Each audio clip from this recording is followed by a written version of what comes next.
furlough has been an absolute godsend to us. It's meant that we've actually not had to let anyone go at all. It's going to be a while before we actually return to normal business.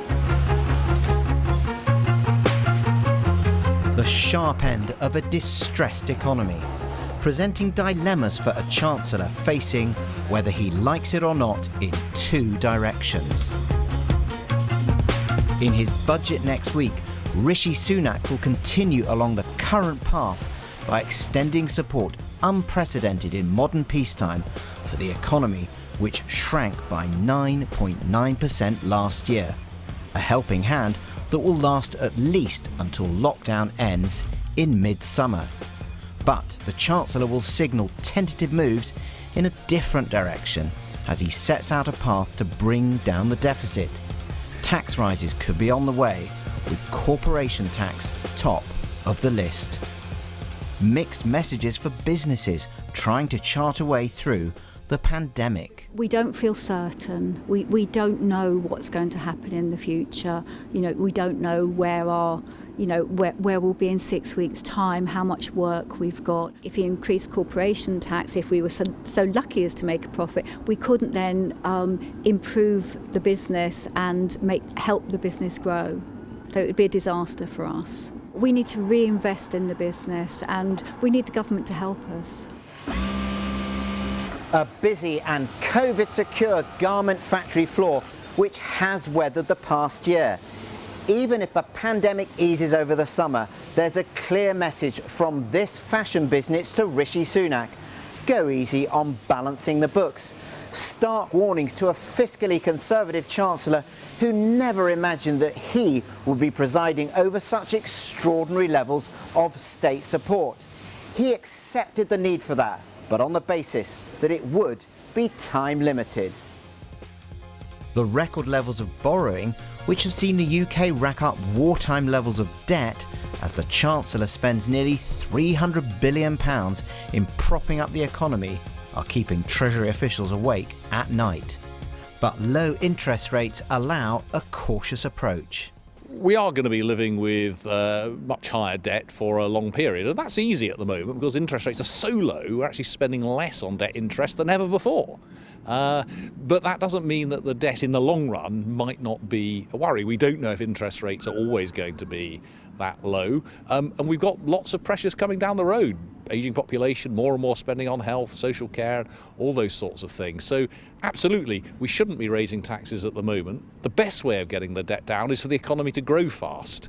But at some point, it'll be astonishing, given the additional pressures that we're facing on public spending, if we don't have some more tax at some point. Rishi Sunak faces an unlikely alliance, warning of the dangers of tax rises. But today we do face very different circumstances. Piling, say, tax increases on top of that before you've even opened up the economy wouldn't make any sense at all. So I think in the blue corner, a former Conservative Prime Minister speaks out. If I want that, I can read it on the front page. And in the red corner, a Labour leader arguing against possible Tory tax rises. That now is not the time for tax rises for families and for businesses. Final touches after elaborate preparations and a finished product ready for what is a very uncertain market. Nick Watwood joining me now, David Gauke, a Conservative Treasury Ministry from 2010 to 2017, and Rushanara Ali, Labour MP and member of the Treasury Select Committee. Good evening to both of you. First of all, David Gauke, would it be a mistake for the Chancellor to raise corporation tax? Yes, I think it would be. I think, first of all, there is a timing issue, and I agree with those who said we don't need to rush into tax increases. But I do think in the longer run, we will need to raise more in tax. The problem is that corporation tax is economically one of the more damaging ways in which we could do so. In the end, of course, all taxes are paid by people, and whatever the political convenience of going with corporation tax, it is a tax essentially on business investment.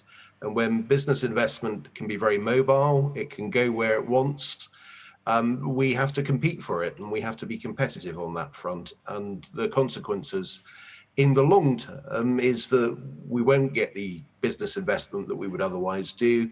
That won't drive up productivity, and we won't be as prosperous a country as we would be. So I think taxes will have to go up. I'd go elsewhere, though. Sorry, David Gauke, you say it's damaging, but the fact is it's quite an easy hit in terms of a single percentage point raises £3.3 billion.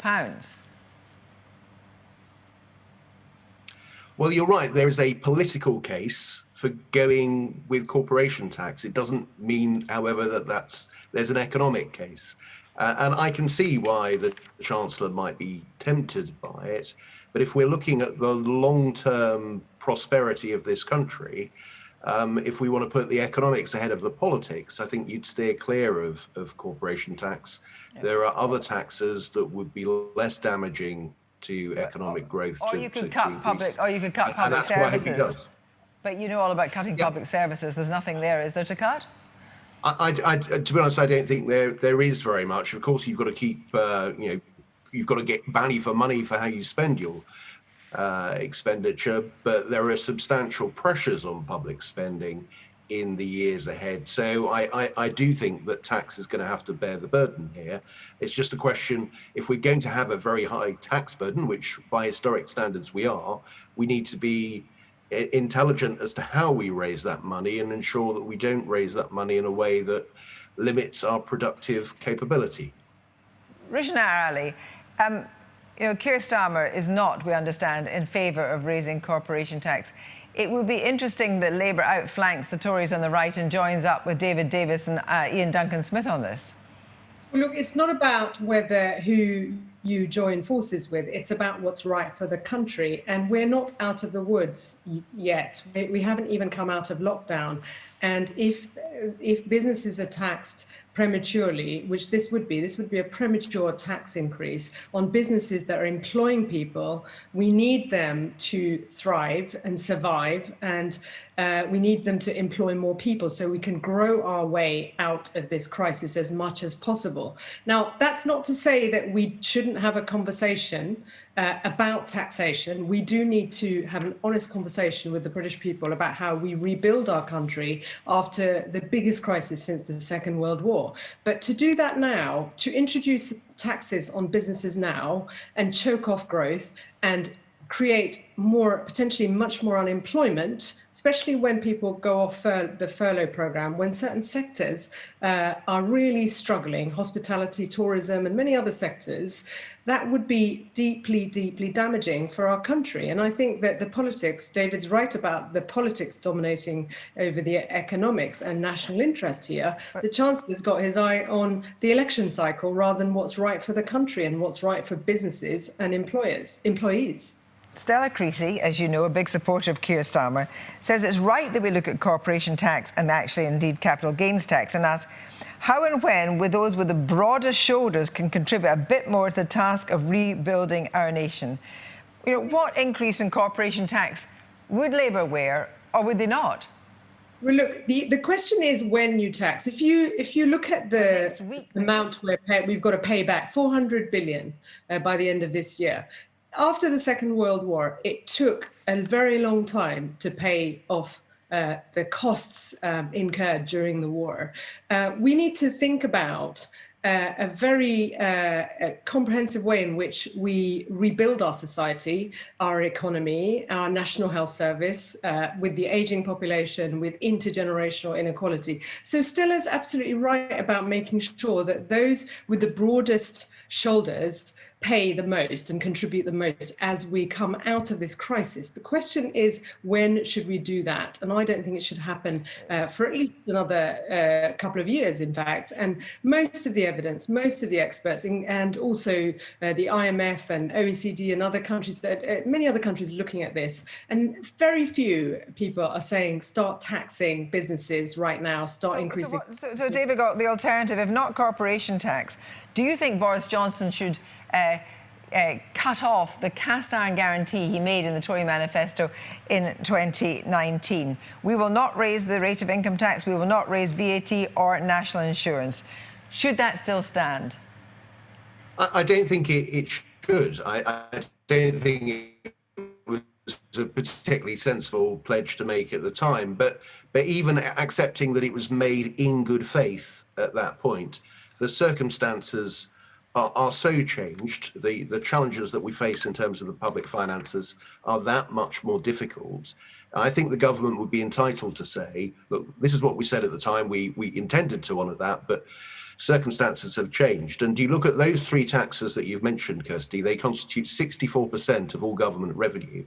And if the government is serious about trying to find substantial sums in taxation in due course, not for a year or two, but in due course, to close off the ability to do very much with those three taxes, makes the task that much more difficult and could result in us increasing taxes in a way which is suboptimal and constrains our ability to attract business investment in the years ahead.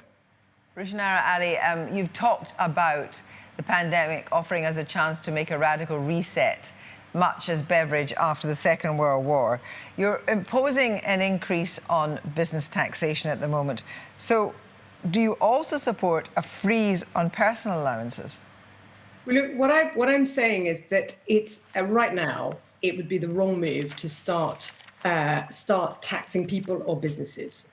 We need to stimulate our economy. We need to grow our economy for the foreseeable future. And the other issue is we still don't know whether these new variants could undermine the vaccination effort and could lead to retrenchment in terms of returning to some further restrictions, even if we ease out of these restrictions now. So there are big unknowns still for our economy and our country. And that's why what I would say is that the government actually needs to use this budget to support businesses, support people back into work next week, instead of looking at taxes and freezing personal allowances. We need to support people. We need to support people at the end of what has been the most appalling set of circumstances.